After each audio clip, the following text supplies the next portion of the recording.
from the Hudson Media Group studio. This is Talking Politics, and I am the professor, Fernando Uribe. There's a lot to discuss, so let's get started. This is what I'm thinking about right now. Now, folks, for those of us living in the North Hudson area, it was a sad day this past week with the closing of the Weehawken Houlihan's. Now, I know it's not a really political topic, so you're probably wondering why I'm bringing this up. Well, I'll tell you why. It kind of reminds us all exactly why we sometimes hate corporate America. And this week's closure of the Weehawken Houlihan's is just yet another reinforcement of it. So again, for those of us that grew up in North Hudson, certainly we know that the Weehawken Houlihan's holds a special place in our hearts. Whether it was during the summer months, grabbing a cocktail, seeing the beautiful view of New York City across the way, or even during the wintertime, going to holiday parties, or whatever we were doing just to catch up with friends, alumni, whatever have you, even family, the Weehawken Houlihan's was sort of like that cornerstone of the North Hudson social and sort of nightlife climate. But one of the things that really sort of like stood out for me this week was the fact that with no notification and at least not letting employees have any say whatsoever, corporate decided to just close the Houlihan's location in Weehawken just sort of abruptly. And I don't know about you, it just doesn't sit well with me. Now, again, while I'm only a patron and I loved going there for many years, the location was indeed suffering. A lot of mismanagement, the food quality was suffering, and also a lot of the decor there was heavily decaying. But the one thing that you could always rely on corporate for was to look at the bottom line and not look out for some of the employees. Now, this past week, the representative from Houlihan's spoke to local media outlets such as the Hudson County View and also Jersey Digs, and went on to say, quote, "We made the difficult decision to close our Weehawken restaurant effective October the 8th. We'd like to offer a heartfelt thank you to the community and our loyal guests for their support and patronage over the years." Even the main account for the Twitter for Houlihan's even claimed the following: "Unfortunately, as a result of an ongoing dispute with the landlord, we had to close the Weehawken location. Certainly, in the last few days, residents all throughout Hudson County have taken to social media to share their memories and also sort of share their outrage. Well, I'm also one of those as well." And folks, let's be very honest. You know, when we talk about sort of corporate America and how much we hate corporations, this is yet another stark reminder. 20 employees showed up to work on October the 8th, again, not even knowing what their fate was. But as soon as they arrived, they were given their pink slips. And I don't know about you, that doesn't sit well with me. For any of us that have ever been laid off or have even shown up to work and been told that our services are no longer needed, you know what? It's pretty disheartening. So my heart goes out to all the 20 employees laid off this week at the Weehawken Houlihan's. Certainly, future employment will be available to them in other aspects of nightlife and hospitality, but hopefully they're looking for better work. But the one thing I'll sit here today and denounce emphatically is just Houlihan's corporate practices. For many years, now again, listen, let's be honest about some things. There's still only 100 Houlihan's still available nationwide. There's one nearby in Secaucus in Hudson County, and there's one in southern Hudson County down in Bayonne. So yes, they've become staples of the community, and they've become sort of like these landmarks that we love to go to. For most people, when they want to go pregame, they want to maybe grab a quick drink before a concert or any sort of sporting event. Guess what? Houlihan's tends to be the area you want to go to. And here in Weehawken in Hudson County, it became a staple for many of us. But when I think about the corporate practices of Houlihan's, you know what? The employees deserve better.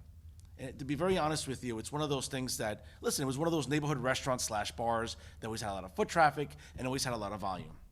Now again, this past week, as reported earlier, the town also posted on the Facebook page concerning the closure. Now, specifically the Township of Weehawken went on to say, "The Township of Weehawken has been informed that the abrupt closure of Houlihan's is a result of an ongoing dispute with the Hartz Mountain Management Company. For any Weehawken resident who has not been offered employment at any of the locations, the Township is proud to provide the Weehawken Works program with some sort of assistance for residents to find new employment." Listen, so hats off to Mayor Richard Turner, the Town Council, and Town Administrator Gio Amont for providing this service for the employees that were let off. But folks, what's really disappointing is how much Houlihan's has deteriorated in recent years. Again, as I said, the food wasn't very good, the decor was decaying, and most likely the cards weren't the same. Now, the Houlihan's of Weehawken deserved a better ending, and it's a shame we'll never get to see it. Now, yes, go out tonight, wherever you're doing, but have a toast in the Weehawken Houlihan's name. It deserved better closure, and as I said, we're never going to see it. And for all of us here, all we can say is thank you for the memories. Thank you for the good times, and hopefully better times are ahead for not just the employees, but hopefully Houlihan's corporate practices. Again, folks, you know, if you want to know why we hate corporations sometimes, again, I don't want to sound as if I'm sort of, you know, giving away my sort of ideological leanings here, but you know what? it's a reminder. Corporations need to do better, and they need to do better by people. And right here in Weehawken, it's no exception. And that's what I'm thinking about right now. In this week's edition of the award-winning Talking to Hudson, I welcome Insider NJ columnist and the Dean of Hudson County Journalism, Al Sullivan, to the podcast. He had a lot to say in over 90 minutes of conversation, and here are some of the highlights. First and foremost, we talked about his recent column highlighting sort of the Hoboken political climate, a lot of the contentious campaigns concerning council races, and also sort of the political climate with Mayor Ravi Bala trying to survive yet another term as he'll run for re-election in 2021. Let's hear what he had to say about this. Cause this week's, your column this week on Insider NJ, we're going to move down a little bit in the county, and we're going to talk about the Moscow City. And what a great column this week that you had. Where have all the Hoboken reforms gone? And after, and I read this column twice. I always like to read it the first time, and then I let it marinate in my brain, and then I read it again, especially knowing you were going to be coming on the show this week. And I got to tell you, Al, Hoboken's a weird city. It was only 4 years ago. It was only 4 years ago. I'm sorry, 6 years ago when, Dawn Zimmer was sort of like this darling of the Democratic Party in Hudson County. She was really, on the rise. She won 2 elections. And it seemed like, well, she's not running for a third term. Apparently she was going to jump on the Phil Murphy train during that summer. And once Phil Murphy took office, it seemed apparent that Dawn Zimmer was going to be taking a position in the administration. She was going to become sort of like a big focal point. And as far as I can recall, Dawn Zimmer sort of like just disappeared into obscurity. And her successor, Ravi Bala, whether you like him or not, I mean, people in Hoboken seem to, even though they're loyalists, have gravitated to Ravi Bala. But it seems like, less than a month ago, this city council races are really interesting. They're getting a little ugly. They're getting a little, they're getting a little chippy. But it's Hudson County, so it shouldn't surprise us, right? Well, look, there's the old saying that Democrats eat their own. Well, reformers eat their own in Hoboken. They always have. Mm-hmm. And ultimately, one of the things Zimmer managed to avoid, which is in all of the other reformer mayors have not, is to become the problem. Zimmer, she was pure. I mean, you could disagree with her, but she stuck to a certain philosophy, and she was, from beginning to end, she had that philosophy. She used the system, and she was very effective at using the political system, but she never abandoned that belief, that core belief that made her attractive to her followers. Her followers have always been a minority of the vote in Hoboken, which is changing now because of the demographic, but up until, even Ravi won with less than, 50% of the vote. The difference thing is Ravi's now faced with the same thing Roberts was faced with. Mayor Roberts, Dave Roberts, broke away from the Russo machine and became the candidate of reform. And within a year or two, he became a new Russo. And that's what Ravi's facing now, because the perception with some of the reformers is that he is as bad as old Hoboken used to be. And there's a lot of rage, really serious rage at Ravi, the way the reformers like, Michael Lenz and Tony Soares and Carol Marsh and that crew had a rage towards Dave Roberts because they felt Dave Roberts abandoned them. Well, there's this sense with these people, with Jen Giattino and Fisher and, up until recently Cunningham, that Ravi had fallen, as in the old Indiana Jones film, from the true faith. That's what this battle is really about.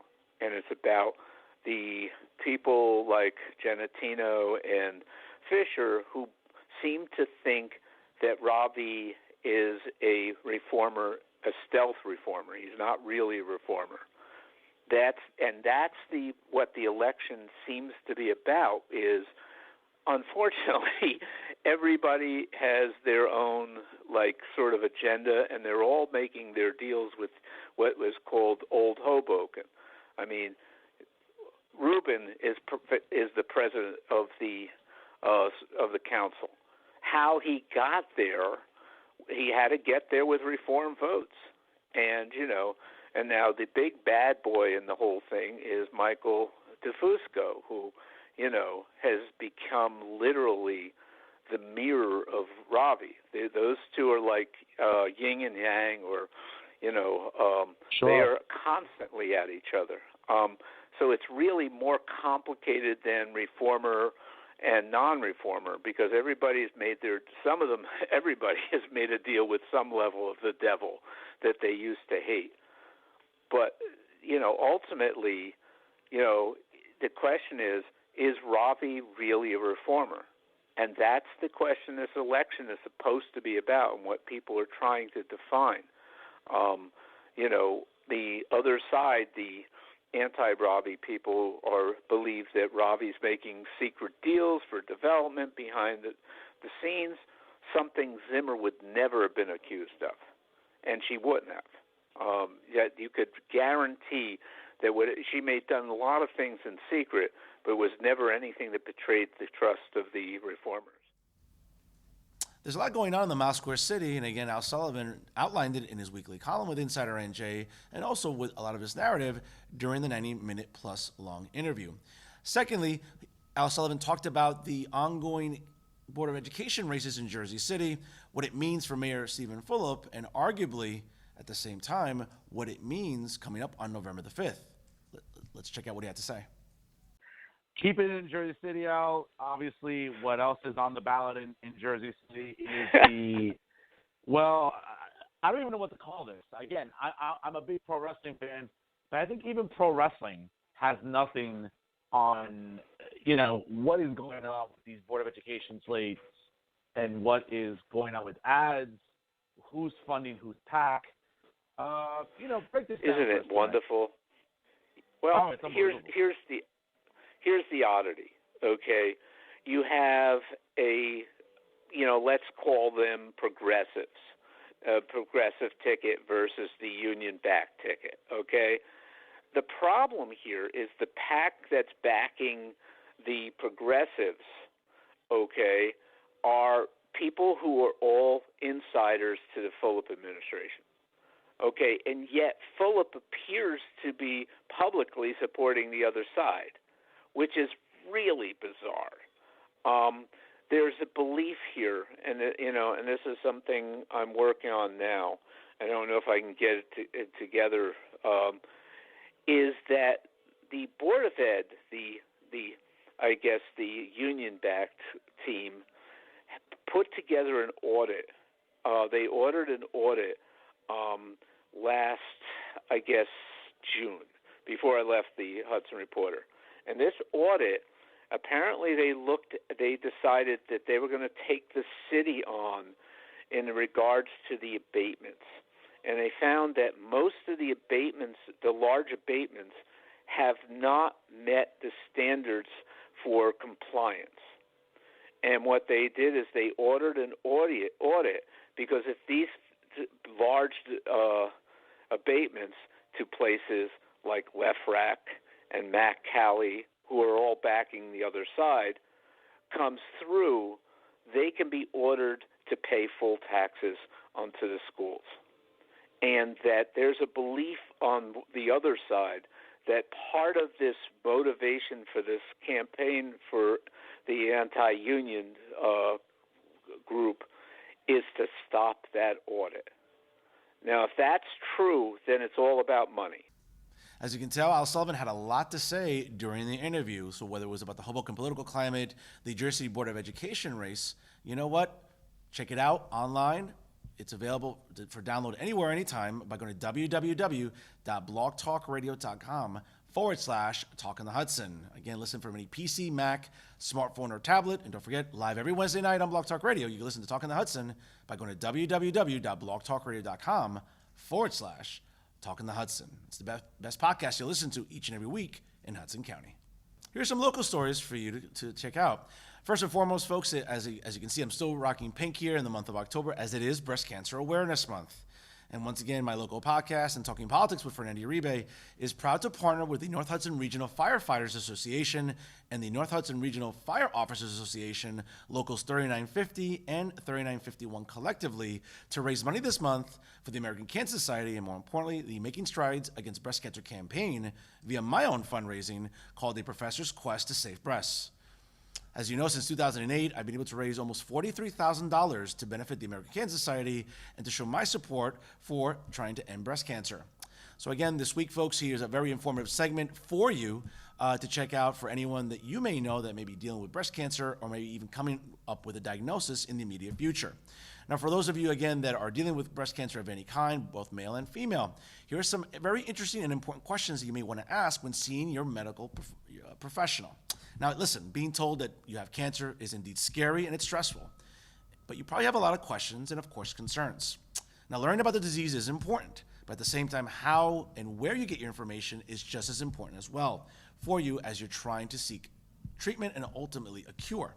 Now, again, for more information, you can always check out the American Cancer Society's website by going to www.cancer.org or call them toll-free 1-800-227-2345. For those of us dealing with breast cancer, or if you know a friend or family member, here are some important questions to ask your doctor when sitting down with him or her and trying to assess exactly how to deal with this specific type of cancer. Some important questions you may want to ask your doctor is, listen, doctor, what exactly type of cancer do I have? How do I get a copy of my pathology report? Where's the cancer located? Has the cancer spread beyond where it started? What's the cancer stage? What does that mean exactly? How does this affect my treatment, or at least moving forward, any sort of long-term prognosis? What are my chances for survival based on the cancer as you see it? Will I need other tests aside from what I've already received? What are my treatment choices? What treatment do you recommend and why? These are all valid questions to ask your medical professional when trying to deal with breast cancer. And again, one of the great things about the American Cancer Society is their resources online, again, by going to www.cancer.org. You can find out more information about these questions and much, much more when you check out their website. Again, folks, I'm proud to partner with the American Cancer Society since 2008 in raising awareness about breast cancer and ultimately through the Making Strides Against Breast Cancer campaign. And as a reminder, not just only with Locals 3950 and 3951, I want to remind you, coming up on Thursday night, October the 17th, at the world-famous Ventanas at the Modern, which is located at 200 Park Avenue in Fort Lee, I'll be hosting the 2019 edition of A Professor's Quest to Save Breasts. Now, in recent years, it's been a very big bash with raffles, bachelor and bachelorette auctions collectively. Now, this year, it's a little bit more low-key, but I'm still raising funds nonetheless. So make sure you come out on Thursday night, October the 17th, to Ventanas at the Modern, located once again at 200 Park Avenue in Fort Lee, from 9 p.m. until 11 p.m. Bring plenty of friends, buy a lot of drinks, and again, proceeds from the evening sales will benefit A Professor's Quest to Save Breasts and ultimately the American Cancer Society. So folks, again, for more information, you can always check out the Facebook page for the podcast and also on its Instagram as well, as we'll be sharing the event page and more resources in the coming days leading up to Thursday night, October the 17th at Ventanas at the Modern in Fort Lee. And ultimately, folks, we'll defeat breast cancer once and for all. Here's another local story that should capture your attention.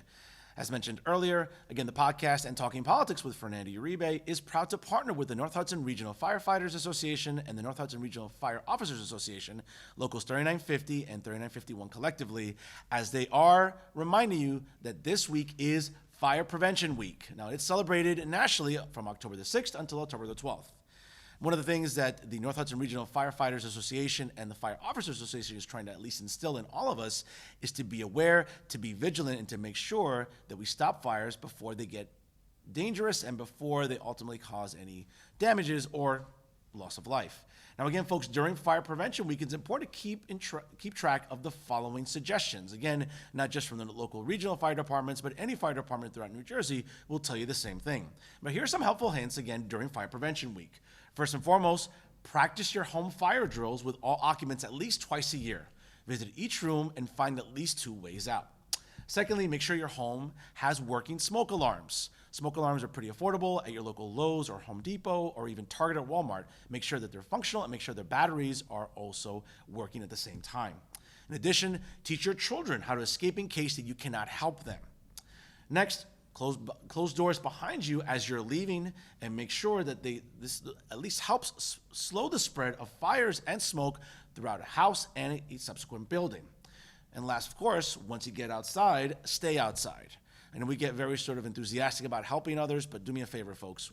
During Fire Prevention Week, a lot of these tips go a long way in helping residents stay safe during any subsequent emergency. So again, I want to thank the North Hudson Regional Firefighters Association and the North Hudson Regional Fire Officers Association, again, Locals 3950 and 3951 together, for providing these helpful hints on their Facebook page and also on their website. Again, folks, it's really important during Fire Prevention Week or any week of the year for that matter to stay safe, do what we can to help our families, our friends, and our neighbors during some of these emergencies. At one time or another, we've either witnessed a fire or have experienced a fire in our own home. Again, it's easy to panic, but the most important thing is stay calm for you, for your children, for any elderly members of your family. But more importantly, ladies and gentlemen, it's about doing our part to stay safe during Fire Prevention Week. Not just here in Hudson County, but all throughout New Jersey, and honestly, all throughout the rest of the country. Lastly, let's cover a very important topic in Jersey City.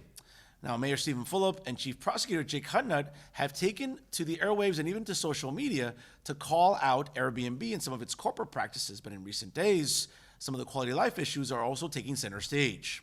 Now, this past week, as reported on NJ.com, the Chief Prosecutor sent a letter to Keep Our Homes, one of the sort of nonprofit organizations that are advocating for Airbnb, and they sent them a letter threatening almost $2,000 in fines if the group continues to post signs and flyers on utility poles throughout the city, which the chief prosecutor has emphatically said is a violation of the city's law on advertising material. Now, the mayor and the chief prosecutor have been very, very adamant about trying to denounce Airbnb and what's going on with the hotel industry.